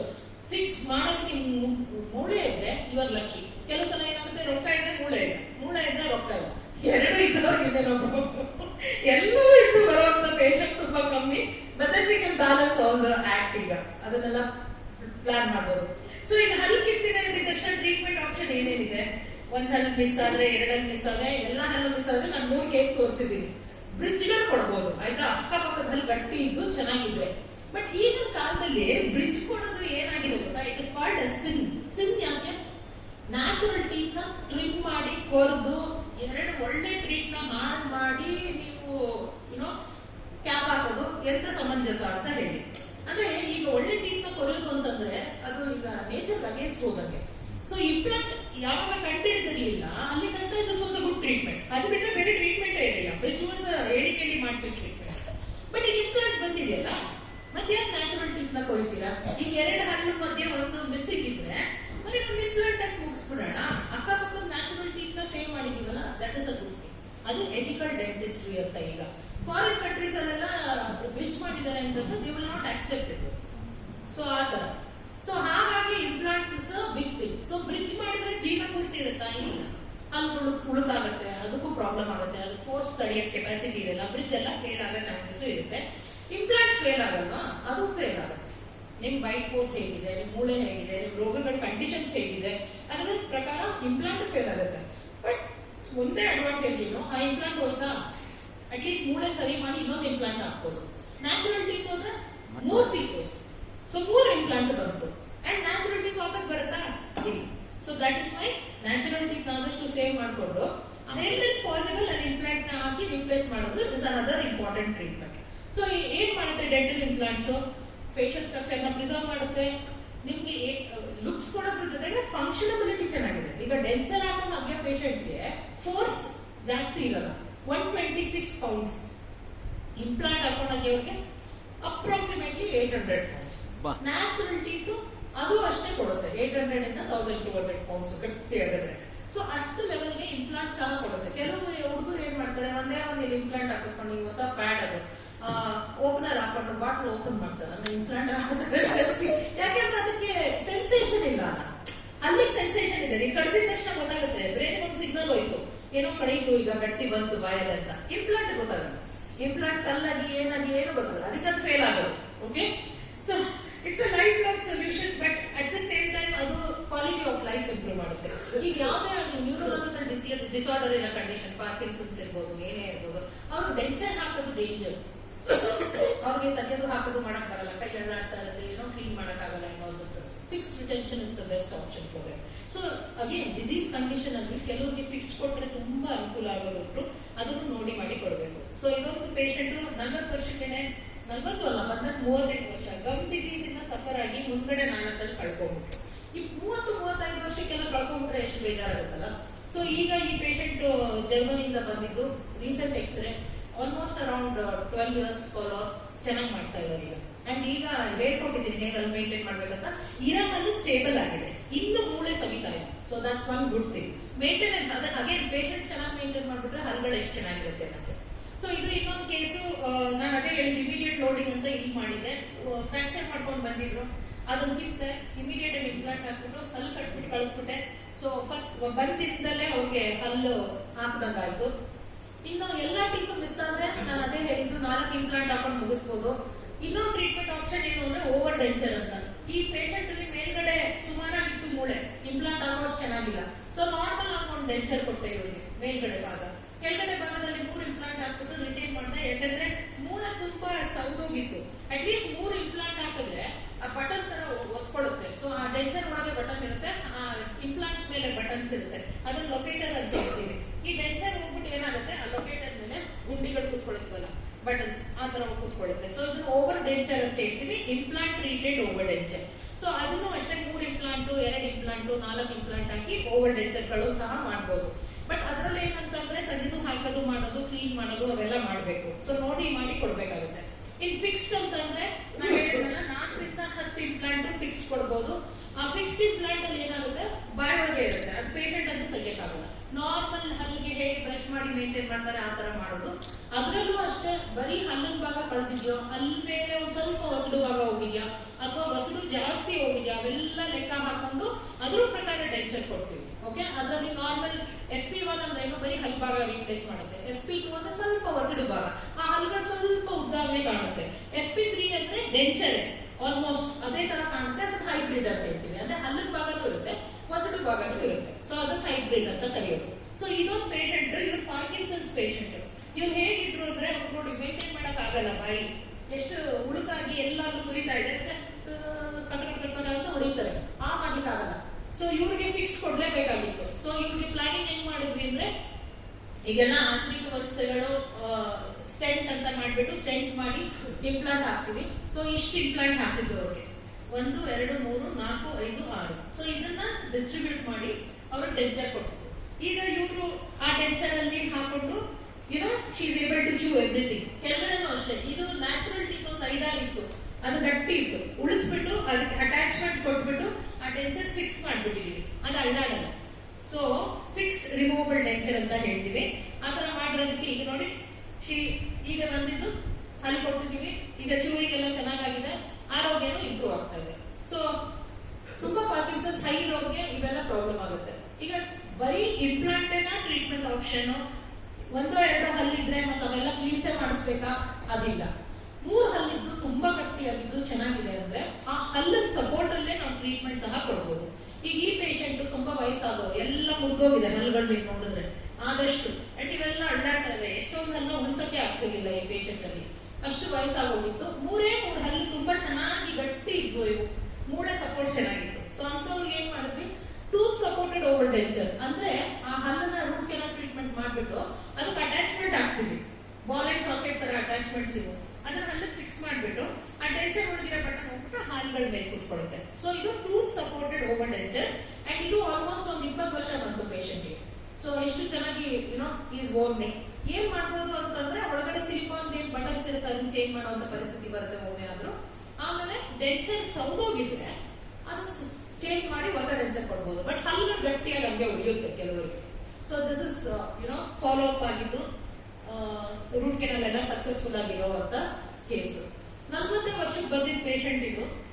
ಈ ಕೆಳಗಡೆ ಏನ್ ಬ್ರಿಡ್ಜ್ ಕಾಣಿಸ್ತಾ ಇದೆಯಲ್ಲ, ಹೊಸಡು ರೋಗದಿಂದ ಆ ಬ್ರಿಡ್ಜ್ ಕೈ ತಗೊಂಡ್ಬಂದಿದ್ರು ನನಗೆ, ಮುರಿದೋಗಿದೆ ಅಂತ. ಬರೀ 40 ವರ್ಷ. ಎಷ್ಟು ಬೇಜಾರಾಗುತ್ತೆ ಅಂದ್ರೆ ಪೇಷಂಟ್ ನೋಡಕ್ಕೆ. ಇದೆಲ್ಲ ಬ್ಯಾಡ್ ಡೆಂಟಿಸ್ಟ್ರಿ. ಬ್ಯಾಡ್ ಡೆಂಟಿಸ್ಟ್ರಿ ಅಂದ್ರೆ ಪೇಷಂಟ್ ಬಂದಂಗೆ ಏನೇನೋ ಟ್ರೀಟ್ಮೆಂಟ್ ಕೊಟ್ಬಿಟ್ಟು ಹೋಗೋದು, ಕಾಂಪ್ರಹೆನ್ಸಿವ್ ಆಗಿ ನೋಡದೆ ಇರೋದು, ಮುಂದಕ್ಕೆ ಏನಾಗುತ್ತೆ ಅಂತ ಯೋಚನೆ ಮಾಡದೆ ಟ್ರೀಟ್ಮೆಂಟ್ ಪ್ಲಾನ್ ಮಾಡಿರೋ ಡೆಂಟಿಸ್ಟ್ರಿಯಲ್ಲಿ ಕೆಲವು ಸಲ ಏನಾಗುತ್ತೆ, ಈ ತರ ರೋಗಗಳು ಶುರುವಾಗುತ್ತೆ. ಅಂಡ್ ಒಂದೊಂದೇ ಅಲ್ಲಿ ಕಳ್ಕೊಂಡು ಹೋಗಿ ಶುರು ಮಾಡ್ತಾರೆ. ನೋಡಿ ಈ ತರ ಬ್ರಿಡ್ಜ್ ಕೈಯಲ್ಲಿ ತಗೊಂಡು ಬಂದ್ರು ಪೇಷಂಟ್. ಅಂಡ್ ಇದನ್ನ ಏನಂತೀನಿ ನಾನು, ಟಾರ್ಟರ್ ಅಂತ ಇದನ್ನೇ ಹೇಳಿದ್ರು. ಈ ಟಾರ್ಟರ್ ಏನ್ ಮಾಡಿದೆ, ಹೊಸಡು ರೋಗ ಕ್ರಿಯೇಟ್ ಮಾಡಿ ಹೊಸಡನ್ನ ತಿಂದಾಕ್ಬಿಟ್ಟಿದೆ, ಮೂಳೆ ಹೊಟ್ಟೋಗಿದೆ. ನಾನು ಅದೇ ಹೇಳೋದು, ಗ್ರೇಡ್ 3 ಮೊಬಿಲಿಟಿ ಆಗ್ಬಿಟ್ಟು ಹಲ್ಲು ಉದ್ರೋಗುತ್ತೆ ಅಂತ ಹೇಳಿದಾನ, ಈ ಬ್ರಿಡ್ಜ್ ಉದ್ರೋಗಿದೆ. ಸೊ ಈ ತರ ಆದಾಗ ಏನಾಯ್ತು, ಇದು ಅಷ್ಟೇ ಫುಲ್ ಅದೇ ರೀತಿ. ಬಟ್ ಆದ್ರೂ ಅದನ್ನ ಸೇವ್ ಮಾಡಕ್ ಟ್ರೈ ಮಾಡಿದೆ. ಈ ಪೇಷಂಟ್ ನಾವೇನ್ ಮಾಡಿದ್ವಿ, ಮೇಲ್ಗಡೆ ಎಲ್ಲ ರೂಟ್ ಕೆನಾಲ್ ಮಾಡಿ ಕ್ಲೀನಿಂಗ್ ಮಾಡಿ ಹೊಸದು ಸರ್ಜರಿ ಮಾಡಿ ಆಡನ್ನು ಉಳಿಸ್ಕೊಂಡೆ. ಅದನ್ನ ಉಳಿಸ್ಕೊಂಡು ಅದೇ ಸಪೋರ್ಟ್ ಅಲ್ಲಿ ಡೆಂಚರ್ ಸಹ ಕೊಟ್ಟೆ. ಸೊ ಮೇಲ್ಗಡೆ ಡೆಂಚರ್ ಆಯ್ತು, ಕೆಳಗಡೆ ಬಂದು 8 ಇಂಪ್ಲಾಂಟ್ ಹಾಕ್ಬಿಟ್ಟು ಇಂಪ್ಲಾಂಟ್ ರಿಟೆಂಟ್ ಬ್ರಿಡ್ಜಸ್ ಕೊಟ್ಟೆ. ಸೊ ಈಗ ಇದು ಅರೌಂಡ್ 14 ಇಯರ್ಸ್ ಆಗಿದೆ. Patient is doing really well, very happy patient with the CPD and with the implant retained denture. ಅದಾಯ್ತು. ಈಗ ಈ ಪೇಷಂಟ್ ಒಬ್ರು ಹಲ್ಲು ಟ್ರೀಟ್ಮೆಂಟೇ ಮಾಡಿಸ್ಕೊಂಡಿರ್ಲಿಲ್ಲ, ಏನಿಗೆ ಬೇಕು ಇಲ್ಲಿ ಬಿಡು ಅಂತ, ಬಟ್ ಕೊನೆಗೆ ಮಾಡಿಸ್ಕೋಬೇಕನ್ನೋ ಪರಿಸ್ಥಿತಿ ಬಂದ್ರು. ಮೇಲ್ಗಡೆನೂ ಅಷ್ಟೇ, ಇವ್ರಿಗೂ ಇರೋ ಪ್ಲೇಸಸ್ ಎಲ್ಲ ನೋಡಿ ಇಲ್ಲಿ ಮಾತ್ರ ಇಂಪ್ಲಾಂಟ್ ಹಾಕ್ತೆ, ಇದನ್ನೆಲ್ಲ ಉಳಿಸ್ಕೊಂಡೆ, ಏನೇನು ಉಳಿಸ್ಕೋಬಹುದಾಗಿತ್ತು. ಅಗೇನ್ ಇಂಪ್ಲಾಂಟ್ ಹಾಕ್ಬಿಟ್ಟು ಇಂಪ್ಲಾಂಟ್ ಬ್ರಿಡ್ಜ್ ಕೊಟ್ಟೆ. ಇಲ್ಲಿ ಯಾವ್ಯಾವ ಹಲ್ಲು ಉಳಿಸ್ಕೊಂಡು CPD ಕೊಟ್ಟೆ. CPD ಅಂದ್ರೆ ಏನು, ತೆಗೆದು ಹಾಕೋದು ಡೆಂಚರ್, ಅದು ಮೆಟಲ್ ಅಲ್ಲಿ ಮಾಡಿರ್ತೀವಿ. ಸೊ ಗಟ್ಟಿ ಉಳಿಯುತ್ತೆ, ಲಾಂಗ್ ಟರ್ಮ್ ಉಳಿಯುತ್ತೆ, ಮತ್ತೆ ಅದು ಶೇಕ್ ಆಗಲ್ಲ. ಹಾಗಾಗಿ ನಿಮ್ಮ ಹೊಸಡುಗಳೆಲ್ಲ ಸವಿಯಲ್ಲ ಬೇಗ. ಸೊ ಇದು ಇನ್ನೊಂದು ಕೇಸ್ ಅಲ್ಲಿ ಅಷ್ಟೇ. ಈಗ ಹೊಸದಾಗಿ ಏನ್ ಬಂದಿದೆ ಗೊತ್ತಾ ಟ್ರೀಟ್ಮೆಂಟ್, ನಿಮ್ಗೆ ಹಲ್ಲೆಲ್ಲ ಮುರಿದವ್ರು ಎಲ್ಲ ಹಲ್ಲು ತೆಗಿಬೇಕಂತಿಲ್ಲ. ಆ ಹಲ್ಲ ಬಾಯಲ್ಲಿ ಉಳಿಸೋಣ, ಉಳಿಸ್ಬಿಟ್ಟು ಏನ್ ಮಾಡೋಣ, ಅದನ್ನ ಅಲ್ಲೇ ಮುಚ್ಚಿಬಿಡೋಣ ಅನ್ನೋದು ಬಂದಿದೆ. ಅದನ್ನ ಏನಂತಾರೆ ಪಾರ್ಷಿಯಲ್ ಎಕ್ಸ್ಟ್ರಾಕ್ಷನ್ ಥೆರಪಿ ಅಂತ. ಏನಾದ್ರದ್ದು ಬೆನಿಫಿಟ್ ಅಂತಂದ್ರೆ, ನಿಮ್ದು ಹಲ್ಲು ಕಿತ್ತಿದ ತಕ್ಷಣ ಮೂಳೆ ಸವಿದೆ ಅಂತ ಪ್ರೂವ್ ಆಗಿದೆ ಅಲ್ಲ, ಆ ಹಲ್ಲ ಕೀಳೋದೇ ಬೇಡ, ಒಳಗಡೆ ಸಬ್ಮರ್ಜ್ ಮಾಡ್ಬಿಟ್ಟು ಒಲ್ದ್ಬಿಟ್ರೆ ಆ ಬಾಡಿಗೆ ನಾವು ಚೀಟಿಂಗ್ ಮಾಡ್ತೇವೆ. ನೀನ್ ಹಲ್ಲು ಅಲ್ಲೇ ಇದೆಯಪ್ಪ, ನಾವಂತೂ ನೀನ್ ಹಲ್ಲು ಮುಟ್ಟಿಲ್ಲ ಅಂತ. ಸೊ ಮೂಳೆ ಸವಿಯೋದೇ ಇದೆ. So this is partial extraction therapy. This is a new thing in the market. So ಅದರಿಂದ ಏನಾಗುತ್ತೆ, ಆ ಹಲ್ಲುಗಳೆಲ್ಲ ಹಂಗೆ ಉಳ್ಕೊಂಡು ಅದ್ರ ಮೇಲೆ ನಾವು ಡೆಂಚರ್ ಫ್ಯಾಬ್ರಿಕೇಟ್ ಮಾಡ್ಬಿಟ್ಟು ಹಾಗೆ ಅಟ್ಯಾಚ್ಮೆಂಟ್ ರಿಟೇನ್ CPD ಅಂತ ಹೇಳ್ತಾರೆ.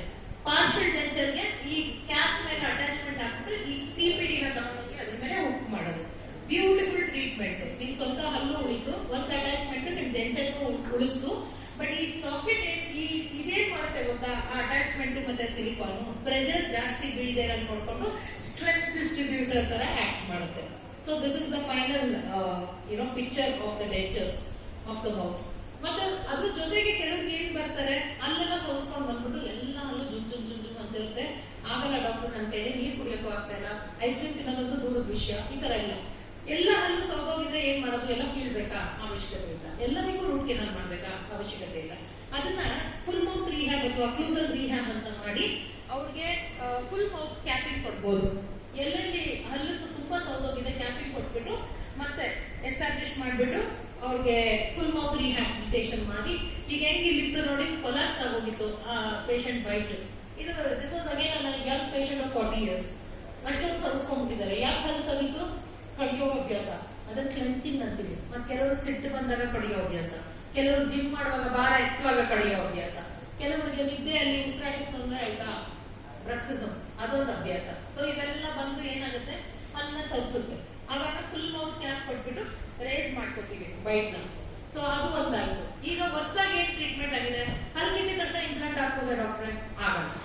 ಸೊ ಮತ್ತೆ ಏನ್ ಮಾಡೋದು ಡಾಕ್ಟ್ರೆ, ಮೂಳೆ ಇದ್ರೆ ಹಾಕ್ಬಿಡ್ಬೋದು, ಮೂಳೆ ಇಲ್ಲ ಅಂದ್ರೆ ಬೋನ್ ಗ್ರಾಫ್ಟ್ ಹಾಕ್ಬಿಟ್ಟು ಮೂಳೆ ಡೆವಲಪ್ ಆಗಕ್ ಬಿಟ್ಟು ಆಮೇಲೆ ಬಂದು ಇಂಪ್ಲಾಂಟ್ ಹಾಕ್ಬೋದು. ಸೊ ಇದೊಂದು ಪೇಷಂಟ್ ಸ್ವಿಟ್ಜರ್ಲ್ಯಾಂಡ್ ಇಂದ ಬಂದಿದ್ರು. ಅವ್ರಿಗೂ ಅಷ್ಟೇ ಹಲ್ಲು ಕಿತ್ತಿದ ತಕ್ಷಣ ಇಂಪ್ಲಾಂಟ್ ಹಾಕೋ ಸ್ಟೇಜ್ ಅಲ್ಲಿ ಇರ್ಲಿಲ್ಲ.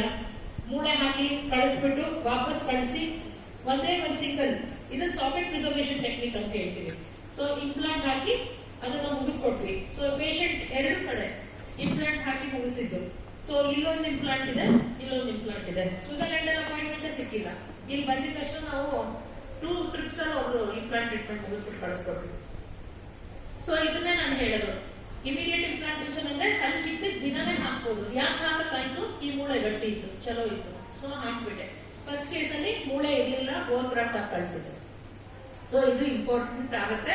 ಹಲ್ಲು ಕಿತ್ತಿದ ಇಂಪ್ಲಾಂಟ್ ಹಾಕ್ಬೋದು, ಇಲ್ವೋ ಅನಲೈಸ್ ಮಾಡಿ ಹಾಕ್ಬೇಕು. So at the same time dental care for the elderly. ಈ ಪೇಷಂಟ್ ಒಬ್ರು ಸ್ಟ್ರೋಕ್ ಆಗಿತ್ತು, ಏನೋ ಅಗ್ಯಕ್ ಆಗ್ತಾ ಇರ್ಲಿಲ್ಲ. ಮುಂದ್ಗಡೆ 6 ಹಲ್ಲು ಏನಿದೆ, ಅಟ್ ಲೀಸ್ಟ್ ಇದು ಉಳಿಸ್ಕೊಡಿ ಡಾಕ್ಟ್ರೆ ಅಂತ ಬಂದಿದ್ದ ಪೇಷಂಟ್. ಮುಂದ್ಗಡೆ ಹಲ್ಲಿಗೆ ಅಗ್ದು ಹಿಂದ್ಗಡೆ ಆಗಿಬೇಕು ಯಾವಾಗ್ಲೂ. ಮುಂದ್ಗಡೆ ಬರೀ ನೋಡಕ್ಕೆ ಅಂತ ಕೊಟ್ಟಿರೋದು ದೇವರು. ಅದನ್ನ ನೀವು ಬೈಟ್ ಮಾಡಕ್ ಶುರು ಮಾಡಿದ್ರೆ ಫ್ಲೇರಿಂಗ್ ಅಂತ ಆಗುತ್ತೆ. ಫ್ಲೇರಿಂಗ್ ಅಂದ್ರೆ ಏನು, ಒಡೆಯೋ ಪ್ರೆಷರ್ ಇಂದ ಏನಾಗುತ್ತೆ, ಹಲ್ಲುಗಳು ಮೂವ್ ಆಗ್ತಾ ಹೋಗುತ್ತೆ. ಅದು ಫ್ಲೆಕ್ಷನ್, ಆ ಫೋರ್ಸ್ ಒಳ್ಳೇದಲ್ಲ. ಸೊ ಇವೆಲ್ಲ ಆಲ್ಮೋಸ್ಟ್ ಶೇಕ್ ಆಗಕ್ ಶುರು ಆಗಿತ್ತು. ಬಟ್ ಎನಿವೇ ಏನೇನು ಉಪಯೋಗಿಸ್ಕೊಂಡು ಉಳಿಸಕ್ಕಾಯ್ತು, ಉಳಿಸ್ಕೊಂಡು ಈ ತರ CPD ಅಂತಾರೆ, ಕಾಸ್ಟ್ ಪಾರ್ಷಿಯಲ್ ಡೆಂಚರ್ ಅಂತ ಡೆಂಚರ್ ಕೊಟ್ವಿ. ಯಾಕಂದ್ರೆ ಇದು ಮೆಡಿಕಲಿ ಕಾಂಪ್ರಮೈಸ್ ಪೇಷಂಟ್, ಇಂಪ್ಲಾಂಟ್ ಅಂತೂ ಆಗ್ತಾ ಇರಲಿಲ್ಲ ಈ ಕೇಸಲ್ಲಿ. ಸೊ ಡೆಂಚರ್ ಕೊಟ್ಟು ಮುಗಿಸ್ಬಿಟ್ವಿ and she is now very happy. ಮುಂದ್ಗಡೆ ಹಲ್ ಮೇಲೆ ಏನು ಲೋಡ್ ಇಲ್ಲ. ಸೊ ಹಾಗಾಗಿ ಈ ಕಡೆ ಹತ್ತಿದ್ದಾಗೆ ಅಭ್ಯಾಸ ಶುರು ಮಾಡ್ಕೊಂಡಿದ್ದಾರೆ. So she seems to be very well settled. ಇದೆಲ್ಲದ್ರ ಜೊತೆಗೆ ನಾವು ಇನ್ನೊಂದು ಏನ್ ನೋಡ್ತೀವಿ ಅಂತಂದ್ರೆ, ಅದೇ ನಾನು ನಿಮ್ಗೆ ಆಗ್ಲೇ ಹೇಳಿದೆ, ತಲೆನೋವು, ಕಿವಿ ನೋವು, joint pain, muscles pain, neck pain, ಅದ್ರ ಜೊತೆಗೆ ಏನೋ ಕಣ್ಣು ನೋವು, ಇವೆಲ್ಲ ಶುರು ಆಗ್ತಾ ಇದೆ. ಯಾಕೆ ಅಂತಂದ್ರೆ ಸೋ ಮೆನಿ ಫ್ಯಾಕ್ಟರ್ಸ್. ನಿಮ್ದು ಬೈಟಿಂಗ್ ಇಂದ ಹಿಡಿದು ನಿಮ್ ಸ್ಲೀಪ್ ಆಪ್ನಿಯಾ ಇಂದ ಹಿಡಿದು ದೈಹಿಕದಲ್ಲಿರೋ ನಿಮ್ ಮಾಂಸಖಂಡಗಳದ್ದು ನೋವಿದ್ರೆ ಅದು ಸಹ ಮುಖದ ಮಾಂಸಖಂಡಗಳ ಮೇಲೆ ಏನೋ ಪರಿಣಾಮ ಬೀರುತ್ತೆ. ಸೊ ಇದು ಒಂಥರ ಹೇಗೆ ಅಂತಂದ್ರೆ ಓರೋಫೇಶಿಯಲ್ ಪೇನ್ ಅನ್ನೋದು ಇರೋದು ಅನದರ್ ಫೀಲ್ಡ್. ಸೊ ನಿಮ್ಗೆ ತುಂಬಾ ತಲೆನೋವಿದ್ದು, ತುಂಬಾ ಏನೋ ಕಣ್ಸುತ್ತ, ಕಿವಿಸುತ್ತ ನೋವು, ಕತ್ತು ನೋವು, ಬೆನ್ನೋವು ಇವೆಲ್ಲ ಇದ್ರೆ ಡೆಂಟಿಸ್ಟ್ಗಳು ಅದರಲ್ಲೂ ನಿಮ್ಗೆ ಸಹಾಯ ಮಾಡ್ತಾರೆ. ಎಷ್ಟೊಂದು ಜನಕ್ಕೆ ಫುಲ್ ಮೌತ್ ರಿಹ್ಯಾಬಿಲಿಟೇಷನ್ ಮಾಡಿ, ಹೈಟ್ ಇಂಪ್ರೂವ್ ಮಾಡಿ, ಕ್ಯಾಪ್ ಎಲ್ಲ ಹಾಕಿದ್ಮೇಲೆ, ಇಂಪ್ಲಾಂಟ್ ಎಲ್ಲ ಹಾಕಿದ್ಮೇಲೆ, ನೀವೇ ಓದಿದಿರಲ್ಲ, ಇಂಪ್ಲಾಂಟ್ ಹಾಕಿದ್ಮೇಲೆ ಕಿವಿ ಕೇಳಿಸಕ್ ಶುರುವಾಯಿತು, ಇಂಪ್ಲಾಂಟ್ ಹಾಕಿದ್ಮೇಲೆ ಏನೋ ಇಟ್ ಇಸ್ ಅ ಪಾಸಿಬಿಲಿಟಿ. ಯಾಕೆ ಎಲ್ಲೋ ಒಂದ್ ಕಡೆ ನಾವು ಕಂಪ್ರೆಸ್ ಆಗ್ತಾ ಇರುತ್ತೆ, ನಾವು ಡಿಕಂಪ್ರೆಸ್ ಆಯ್ತೇನೋ, ಏನೋ like that. So dentistry started helping people with muscle pains. That's the biggest thing happening now. So if at all headache iddu ella problem ಆಗ್ತಾ ಇದೆ ಅಂದ್ರೆ ಡೆಂಟಿಸ್ಟ್ ಹೋಗಿ ಭೇಟಿಯಾಗಿ, ಯಾರು ಓರೋಫೇಶಿಯಲ್ ಪೇನ್ ಮೆಡಿಸಿನ್ ಅಲ್ಲಿ ಫೆಲೋಶಿಪ್ ಆಗಿ ಮಾಸ್ಟರ್ಶಿಪ್ ಮಾಡಿರ್ತಾರೆ, they will be able to help you. They will diagnose it very well. ಅದನ್ನ ನಾನು ನೋಡಿದ್ದೀನಿ. ಸೊ ಸಮ್ಮರಿ ಏನು, ದೈಹಿಕ ರೋಗ ಇದ್ರೆ ಕೇರ್ಫುಲ್ ಆಗಿರಿ, ಬಾಯಿ ಆರೋಗ್ಯ ಇದ್ರೆ ದೈಹಿಕವಾಗಿ ಅದು ಎಫೆಕ್ಟ್ ಆಗದೆ ಇರೋದು ನೋಡ್ಕೊಳ್ಳಿ. ನಿಮ್ ಮಾತ್ರೆಗಳು ಏನಿದೆ, ನಿಮ್ಗೆ ಏನೇನ್ ತರ ಎಫೆಕ್ಟ್ ಆಗ್ತಾ ಇದೆ ಅನ್ನೋದ್ರ ಬಗ್ಗೆ ಅರಿವಿಟ್ಕೊಳ್ಳಿ, ಅದನ್ನೆಲ್ಲ ಮ್ಯಾನೇಜ್ ಮಾಡಿ. ಇದೆಲ್ಲದರಲ್ಲೂ ನಾನು ಒಂದ್ ಹೇಳಲಿಲ್ಲ, ಏನು ಕ್ಯಾನ್ಸರ್ ಥೆರಪಿಯಲ್ಲಿ ಏನಾಗುತ್ತೆ, ನಿಮ್ಗೆ ರೇಡಿಯೇಷನ್ ಥೆರಪಿ ಅಂತ ಇರುತ್ತೆ, ಕೀಮೋಥೆರಪಿ ಅಂತ ಇರುತ್ತೆ. ಅದು ನಿಮ್ಗೆ ಇಮ್ಯುನೋ ಸಪ್ರೆಸ್ ಮಾಡುತ್ತೆ. ರೇಡಿಯೇಷನ್ ಥೆರಪಿ ಇರೋರು ಡೆಂಟಲ್ ಟ್ರೀಟ್ಮೆಂಟ್ ಕೊಡೋದು ಈಸಿ ಅಲ್ಲ, ಕೊಡ್ಲಿಕ್ಕೂ ಹೋಗ್ಬಾರ್ದು. ಆ ರೇಡಿಯೇಷನ್ ಹಿಸ್ಟ್ರಿ ಹೇಳೋದು ತುಂಬಾ ಮುಖ್ಯ ಆಗುತ್ತೆ. ಯಾಕೆಂದ್ರೆ osteo radio necrosis of the ಜಾ ಅಂದ್ರೆ ಇನ್ಫೆಕ್ಷನ್ ಆಫ್ ದ ಜಾ ಆಗೋ ಸಾಧ್ಯತೆ ಇರುತ್ತೆ. ಇಫ್ ಎಟ್ ಆಲ್ ಅಲ್ಲಿ ಕೀಳೋದು, ಕ್ಲೀನಿಂಗ್ ಎಲ್ಲ ಮಾಡಿಸ್ಬಿಟ್ರೆ. ಸೊ ಆ radiation therapy also it should be very importantly told. ಇನ್ನು HIV ಬಗ್ಗೆ, ಹೆಪಟೈಟಿಸ್ ಬಗ್ಗೆ ಸಾಕಷ್ಟು ಓದ್ಬಿಟ್ಟಿದೀವಿ ನಾವು. ಅವೆಲ್ಲ ಇದ್ರೆ ಇಮ್ಯುನೋ ಡೆಫಿಷಿಯಂಟ್ ಹಾಗೆ ಆಗುತ್ತೆ. So you all have to be careful. ಅದೆಲ್ಲ ಹಿಸ್ಟ್ರಿಗಳು ಸರಿಯಾಗಿ ಕೊಡೋದು ಇಂಪಾರ್ಟೆಂಟ್ ಆಗುತ್ತೆ. ಅಡ್ವಾನ್ಸ್ಮೆಂಟ್ ಇದೆಯಾ ಈ ಡೆಂಟಿಸ್ಟ್ ಅಲ್ಲಿ? ಸಿ ಮೇಜರ್ ಪ್ರಾಬ್ಲಮ್ ಏನು, ಡೆಂಟಿಸ್ಟ್ ಹತ್ರ ಹೋಗೋಕೆ ಜನ ಎದುರೋದು ಯಾಕೆ? ನೋವು. ಡೆಂಟಿಸ್ಟ್ ಹತ್ರ ಬಂದ್ರೆ ಸಾಕು ನೋವು ಕೊಡ್ತಾರೆ. ನನ್ನ ಹತ್ರ ಎಷ್ಟು IAS officers, KS officers, MD, DYSPಗಳು, SPಗಳು, ಡಾಕ್ಟ್ರೆ ಯಾರ ಮುಂದೆ ಭಯ ಆಗಲ್ಲ. ನಿಮ್ಮ ಹತ್ರ ಬಂದ್ರೆ ಯಾಕೆ ಭಯ ಆಗುತ್ತೋ ಗೊತ್ತಿಲ್ಲ. I feel great. DYSP, SPಗಳು, ಕಮಿಷನರ್ ಎಲ್ಲ ಎದುರಿಸ್ತೀರಿ ಅಂತ. But then sorry to say, but dentist ನೋಡಿ ಇಷ್ಟೊಂದು ಎದುರು ಅವಶ್ಯಕತೆ ಇಲ್ಲ. ಯಾಕಂದ್ರೆ ಈಗ ಆಧುನಿಕತೆ ಹೆಂಗಿದೆ ಗೊತ್ತಾ, ಅಡ್ವಾನ್ಸ್ಮೆಂಟ್ ಅಲ್ಲಿ ಅಷ್ಟೊಂದು ನೋವಾಗಲ್ಲ. ಮಾತ್ರೆಗಳು ಅಡ್ವಾನ್ಸ್ ಇದೆ, ಇಂಜೆಕ್ಷನ್ಸ್ ಅಡ್ವಾನ್ಸ್ಡ್ ಇದೆ, ಇಂಜೆಕ್ಷನ್ ಟೆಕ್ನಿಕ್ಸ್ ಅಡ್ವಾನ್ಸ್ಡ್ ಇದೆ. ಸೊ ಪೇನ್ಲೆಸ್ ಪ್ರೊಸೀಜರ್ಸ್ ಈಗ ಕಾಮನ್ ಆಗೋಗಿದೆ. ಸೊ ಇದು ಹೊಸ ಇಂಜೆಕ್ಷನ್ ಟೆಕ್ನಿಕ್ ಸ್ಟಾರ್ ಪೆನ್ ಅಂತ ಹೇಳಿ ಇಂಜೆಕ್ಷನ್ ಕೊಡ್ತಿದ್ರು ಡೆಲಿವರ್ ಮಾಡುತ್ತೆ ಇವೆಲ್ಲ. ಮತ್ತೆ ಈಗ ಡಿಜಿಟಲ್ ಪ್ಲಾನಿಂಗ್ ಅಂತ ಬಂದ್ಬಿಟ್ಟಿದೆ. ಸೊ ಇಂಪ್ಲಾಂಟ್ ಮಾಡೋದು ಈಸಿ, ಯಾವಾಗ್ಲೂ ಕಟ್ ಮಾಡಿ ಓಪನ್ ಮಾಡಿ ಹೊಸದನ್ನ ಮಾಡ್ಬೇಕಂತಿಲ್ಲ. ಫ್ಲಾಪ್ಲೆಸ್ ಅಂತ ಹೇಳ್ತೀವಿ, ಅಂದ್ರೆ ಸರ್ಜಿಕಲ್ ಸ್ಟೆಂಟ್ ಹಾಕ್ಬಿಟ್ಟು, ಸರ್ಜಿಕಲ್ ಸ್ಟೆಂಟ್ ಹಾಕಿದ್ಮೇಲೆ ಡೈರೆಕ್ಟ್ ಆಗಿ ಇಂಪ್ಲಾಂಟ್ ಪ್ಲಾನಿಂಗ್ ಮಾಡ್ಬಿಟ್ಟು ಡೈರೆಕ್ಟ್ ಆಗಿ ಕೊರೆದ್ಬಿಟ್ಟು ಇಂಪ್ಲಾಂಟ್ ಹಾಗೆ ಕೂಡಿಸ್ಬಿಡ್ಬೋದು. ಬಟ್ ಕೆಲವೊಮ್ಮೆ ಮೂಳೆ ಇಲ್ಲ ಅಂದ್ರೆ ಗೊತ್ತಾಗಲ್ಲ. ಸೊ ಎವ್ರಿ ಟೈಮ್ ಫ್ಲಾಪ್ಲೆಸ್ ಮಾಡಕ್ಕಾಗಲ್ಲ. ರೋಬೋಸ್ಟ್ ಮೂಳೆ ಇದ್ದು ಎಕ್ದಮ್ ಬ್ಯೂಟಿಫುಲ್ ಇದೆ ಅಂದ್ರೆ ಪ್ಲಾನಿಂಗ್ ಚೆನ್ನಾಗಿ ಮಾಡ್ಬಿಟ್ಟು ಫ್ಲಾಪ್ಲೆಸ್ ಡೆಂಟಿಸ್ಟ್ರಿಗಳು ಮಾಡಿದ್ರೆ ಅದು ಅಷ್ಟೇ ಆರಾಮಾಗಿ ಸಕ್ಸಸ್ ಆಗುತ್ತೆ. ಅಂಡ್ ಇಮಿಡಿಯೇಟ್ ಆಗಿ ಡೆಂಚರ್ ಹಾಕ್ಬಿಟ್ಟು ಸ್ಕ್ರೂ ಮಾಡಿ ಕಳಿಸ್ಬಿಡ್ಬೋದು ಸೇಮ್ ಡೇ ಪೇಷಂಟ್ ನ. ಇನ್ನು ಇದು ರೇಡಿಯೋ ಫ್ರೀಕ್ವೆನ್ಸಿ ಅನಲೈಸರ್ ಅಂತ. ಏನಿದು ಅಂತಂದ್ರೆ ಈಗ ಇಂಪ್ಲಾಂಟ್ ಮೂಳೆ ಒಳಗೆ ಸರಿಯಾಗಿ ಕೂಡಿದ್ಯೋ ಇಲ್ವೋ ಅಂತ ಗೊತ್ತಾಗಕ್ಕೂ ಈಗ ಅನಲೈಸರ್ಸ್ ಇದೆ. ಅದನ್ನ ಜಸ್ಟ್ ಇಂಪ್ಲಾಂಟ್ ಮೇಲಿಟ್ರೆ ಅದು ಒಳಕೊಡುತ್ತೆ ಎಷ್ಟಿದೆ ಅಂತ. 70 ಮೇಲಿದ್ರೆ ಲೋಡ್ ಮಾಡ್ಬಿಡ್ಬೋದು ಅಂತ ಅದರ ಅರ್ಥ. ಸೊ ಇವೆಲ್ಲ ಹೊಸ ಎಕ್ವಿಪ್ಮೆಂಟ್ಸ್ ಬಂದಿರೋದ್ರಿಂದ ಲೈಫ್ ಇಸ್ ಈಸಿ. ಇಂಪ್ರೆಷನ್ಸ್ ಎಲ್ಲರೂ ಅಷ್ಟೇ ನೋಡಿದೀರಾ, ಬ್ಯಾಗ್ ಇಂಪ್ರೆಷನ್ ಹಾಕಿ ವಾಂತಿ ಬರಕ್ಕೆ, ಹೌದಿಲ್ಲ?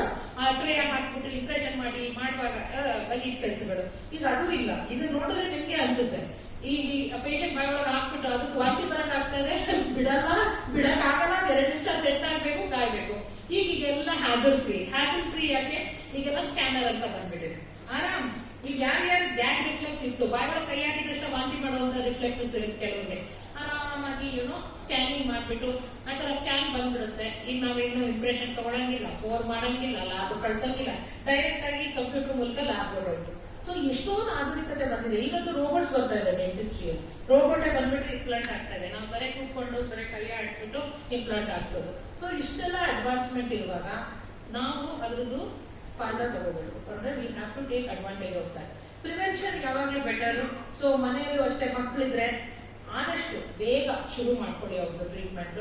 ಅವ್ರನ್ನ ಹೋಗಿ ತೋರಿಸಿ, ಕ್ಲಿಪ್ ಟ್ರೀಟ್ಮೆಂಟ್ ಎಲ್ಲ ಚಿಕ್ಕ ವಯಸ್ಸಲ್ಲಿ ಬೇಗ ಬೇಗ ಎಫೆಕ್ಟ್ ಚೆನ್ನಾಗಿರುತ್ತೆ. ಸ್ಕೆಲೆಟಲ್ ಡಿಫಾರ್ಮಿಟಿ ಆಗ್ತಾ ಇದ್ರೆ ಮ್ಯಾನೇಜ್ ಮಾಡ್ಬಿಡ್ಬೋದು. ಸ್ಕೆಲೆಟಲ್ ಡಿಫಾರ್ಮಿಟಿ ಇದ್ರೆ ಇದನ್ನೆಲ್ಲ ತುಂಬಾ ದೊಡ್ಡವರಾದ್ರೆ ಈ ಕೇಸಸ್ ಅಲ್ಲೆಲ್ಲ ಏನಾಗುತ್ತೆ, ಮೂಳೆ ಕಟ್ ಮಾಡಿದ್ರೆ ತರಬೇಕು. ಚಿಕ್ಕದ್ರಲ್ಲೇ ಬಂದ್ಬಿಟ್ರೆ ಒಂದು 7-8 ವರ್ಷದಲ್ಲಿ ಫೇಸ್ ಮಾಸ್ಕ್, ಚಿನ್ ಕಪ್ ಅದೆಲ್ಲ ಇರುತ್ತೆ. ಪ್ರಿವೆಂಟಿವ್ ಆರ್ಥೋಡಾಂಟಿಕ್ಸ್ ಅಂತ ಅವೆಲ್ಲ ಮಾಡ್ಬಿಟ್ಟು ಆಗ್ಲೇ ಹಲ್ಲನ್ನ ಸರಿ ಮಾಡ್ಬಿಡ್ಬೋದು. ಮತ್ತೆ ಉಳುಕ್ ಆಗ್ಬಾರ್ದು ಅಂತ ಹೇಳಿ ಪಿಟ್ ಅಂಡ್ ಫಿಶರ್ ಸೀಲೆಂಟ್ಸ್ ಅಂತ ಬಂದಿದೆ. ಗ್ರೂವ್ಸ್ ನ ಕವರ್ ಮಾಡ್ಬಿಟ್ರೆ ಊಟ ಸಿಕ್ಕಾಕೊಳ್ಳೋಕೆ ತಪ್ಪುತ್ತೆ, ಉಳುಕ್ ಆಗಕ್ ತಪ್ಪುತ್ತೆ. ಸೊ 6 ವರ್ಷಕ್ಕೆ ಆಗಿದ ತಕ್ಷಣ ಮಕ್ಕಳಿಗೆ ಪರ್ಮನೆಂಟ್ ಬರಕ್ ಶುರು ಆದ್ರೆ ಡೆಂಟಿಸ್ಟ್ ಹತ್ರ ಹೋಗಿ ಪಿಟ್ ಅಂಡ್ ಫಿಶರ್ ಸೀಲೆಂಟ್ಸ್ ಮಾಡಿಸ್ಕೊಳ್ಳೋದು ಒಳ್ಳೇದು. ನಾನು ಮೊದಲೇ ಹೇಳಿದೆ, ಪ್ರೆಗ್ನೆನ್ಸಿಯಲ್ಲಿ ಕೇರ್ಫುಲ್ ಆಗಿರಿ. ಟ್ರೀಟ್ಮೆಂಟ್ ತಗೊಳ್ಳೋದಕ್ಕಿಂತ ಅಂದ್ರೆ ಪ್ರೆಗ್ನೆಂಟ್ ಆಗೋದಕ್ಕಿಂತ ಮುಂಚೆ ಟ್ರೀಟ್ಮೆಂಟ್ ತಗೊಳ್ಳಿ, ಅಥವಾ ಪ್ರೆಗ್ನೆಂಟ್ ಆಗೋಗಿದ್ದಾರೆ ಅಂದ್ರೆ ಯಾವ ಟ್ರೈಮಸ್ಟರ್ ಅಲ್ಲಿ ಅಂದ್ರೆ ಮೊದಲ 3ನೇ ತಿಂಗಳಲ್ಲೂ, ಮಧ್ಯದ 3ನೇ ತಿಂಗಳಲ್ಲೂ ಅಥವಾ ಕೊನೆ 3ನೇ ತಿಂಗಳಲ್ಲಿ ಟ್ರೀಟ್ಮೆಂಟ್ ಮಾಡಿಸ್ಕೊಂಡ್ರೆ ಒಳ್ಳೇದ, ಅದು ಗೊತ್ತಿರಬೇಕು. ಮೊದಲನೇ 3 ತಿಂಗಳ ಡೇಂಜರ್, ಲೋಕಲ್ ಅನಸ್ತೀಶಿಯಾ, ಇಂಜೆಕ್ಷನ್ಸ್ ಮತ್ತೆ ಆಂಟಿಬಯೋಟಿಕ್ಸ್ ಎಲ್ಲ ಕೊಡಕ್ಕಾಗಲ್ಲ, ಯಾಕಂದ್ರೆ ನರ್ವ್ ಫಂಕ್ಷನ್ ಡೆವಲಪ್ ಆಗ್ತಾ ಇರುತ್ತೆ ಮಗುವಲ್ಲಿ. That should not be jeopardized. X-ray ಎಲ್ಲ ಹೊಡೆಯಕ್ಕಾಗಲ್ಲ, ಆಯ್ತಾ. ಆಮೇಲೆ ಸೆಕೆಂಡ್ ಟ್ರೈಮೆಸ್ಟರ್, ಥರ್ಡ್ ಟ್ರೈಮೆಸ್ಟರ್ ಅಲ್ಲಿ you can go ahead and get the treatment but with precaution. So ಇನ್ನೊಂದು ಪೇಷಂಟ್ ಬಿದ್ದು ಮೂಳೆ ಮುಟ್ಕೊಂಡ್ಬಿಟ್ಟಿದ್ರು, 80 ವರ್ಷದ ಪೇಷಂಟ್. ಇವ್ರಿಗೆ ಹೋಗ್ಬಿಟ್ಟು ಮನೇಲೇನೆ ಲೆಕ್ಚರ್ ಮಾಡಿ ಅವ್ರು ಫುಲ್ ಖುಷಿಯಾಗಿ ಆಮೇಲೆ ನಗ್ಯಕ್ಕೆಲ್ಲ ಶುರು ಮಾಡಿದ್ರು. ಅದೊಂದು ಖುಷಿ ನಮ್ಗೆ ಏನು ಅಂದ್ರೆ ಅಲ್ಟಿಮೇಟ್ ಪೇಷಂಟ್ ಮುಖದಲ್ಲಿ ನಗು ತೋರಿಸ್ತೀವಿ ಅನ್ನೋದು. So this is the ultimate thing ನಾನು ಹೇಳ್ಬೇಕಾಗಿದ್ದು. ಡೆಂಟಿಸ್ಟ್ ಕಾಸ್ಟ್ಲಿ ಇಲ್ಲ, but neglection costly. So you have to maintain it well and take care of yourself. Thank you so much.